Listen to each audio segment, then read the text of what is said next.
Dear ভিউৱাৰ্স 2022 চনত অনুষ্ঠিত হোৱা ডাইৰেক্টৰ অফ হেল্থ সাৰ্ভিসেছৰ পৰীক্ষাত অহা জেনাৰেল নলেজ আৰু ৰিজনিঙৰ প্ৰশ্ন সমাধান কৰিবলৈ গৈ আছো। ইয়াৰ প্ৰথম কোৱেশ্চনটো হৈছে who was the founder of the Maurya dynasty?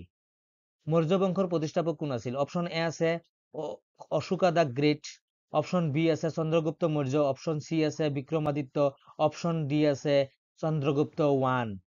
The correct answer will be option B, Chandragupta Maurya. The next question is, which Macedonian king invaded India in 326 BC? Option A আছে Seleucus, option B আছে Megasthenes, option C আছে Amundsen, option D আছে Alexander the Great. The correct answer will be option D, Alexander the Great. The next question is, who was the son of Humayun? হুমায়ুনৰ পুত্ৰ কোন আছিল? Option A আছে Akbar, option B আছে Jahangir, option C আছে Shahjahan, option D আছে Aurangzeb. The correct option will be option A, Akbar.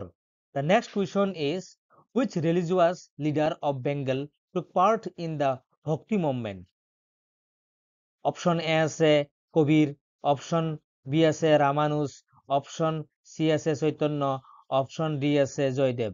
The correct option will be option C, Chaitanya Mahaprabhu.